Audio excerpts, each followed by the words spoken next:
நம் வீட்டில் சாதாரணமாக வளர்க்கப்படும் பிரண்டையின் நன்மைகள் பற்றி இந்த வீடியோ பதிவில் பார்க்கலாம். This video sponsored by BuyMode shopping app. BuyMode e-shopping application is one of the online shopping app now available on Play Store and App Store. BuyMode e-shopping. BuyMode e-shopping appல வெல்கம் கிட் 1ம் welcome kit 2ம் மிக குறைந்த விலையில் தராங்க. App link டிஸ்கிரிப்ஷனில் கொடுத்துருக்கேன். Download பண்ணி உங்கள் வீட்டுக்கு தேவையான பொருளை வாங்கிக்கிறாங்க. மற்ற ஷாப்பிங் ஆப் கம்பேர் பண்ணும்போது BuyMode ஷாப்பிங் ஆப் ரேட் கம்மியாகவும் இருக்குது. பிரண்டை துவையல் சாப்பிடுவதால் உடல் சுறுசுறுப்பு, ஞாபக சக்தி, எலும்பு பலம் ஆகியவை கூடும்.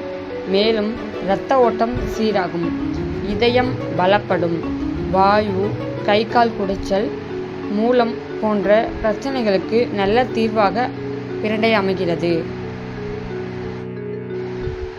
பிரண்டையின் மருத்துவ பயன்கள். எலும்பு பலம். பிரண்டையில் உள்ள சத்துக்கள் எலும்புகளின் வலிமைக்கு உதவுகிறது. இரத்த ஓட்டம். பிரண்டை இரத்த ஓட்டத்தை சீராக்க உதவுகிறது. செரிமான பிரச்சனைகள்.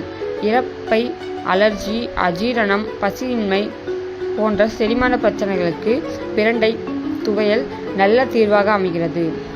மூலக்குறைப்பு. இரத்த மூலம், வாயு பிடிப்பு, கை கால் குடைச்சல் போன்ற பிரச்சனைகளுக்கு பிரண்டை துவையல் நல்ல நிவாரணம் தருகிறது. சுளுக்கு வலி. அடிபட்ட வீக்கம், சுளுக்கு, பிடிப்பு வலி போன்றவைகளுக்கு இது சிறந்த நிவாரணம் தரக்கூடியது. உடல் எடை குறைப்பு.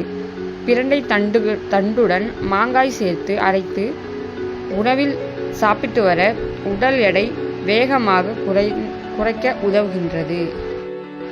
அது மட்டும் இல்லாமல் பிரண்டையின் வகைகள். ஓலை பிரண்டை, உருட்டு பிரண்டை, இனிப்பு பிரண்டை, புளிப்பு பிரண்டை, முப்பிரண்டை என பல வகைகள் உண்டு. எச்சரிக்கை. கர்ப்பிணி பெண்கள் பிரண்டை சாப்பிடுவதை தவிர்ப்பது நல்லது. சர்க்கரை நோய் உள்ளவர்கள் டாக்டரை ஆலோசிக்காமல் பிரண்டை சாப்பிடக்கூடாது. பிரண்டை துவையல். பிரண்டை தண்டுகளின் மேல் தோலை அகற்றி அதில் உள்ள நாரையும் அகற்றிவிட்டு சிறு துண்டுகளாக நறுக்கி நல்லெண்ணெய் அல்லது நெய்யில் வதக்க வேண்டும். அதனுடன் காய்ந்த மிளகாய், புளி, உப்பு சேர்த்து அரைக்க வேண்டும். தேவைக்கேற்ப உப்பு சேர்த்து கொள்ளவும். சுவைக்காக தேங்காய், உளுந்து சேர்த்து கொள்ளலாம். பிறகு கடுகு, உளுத்தம்பருப்பு தாளித்த துவையலை சாதத்துடன் பிசைந்து சாப்பிடலாம்.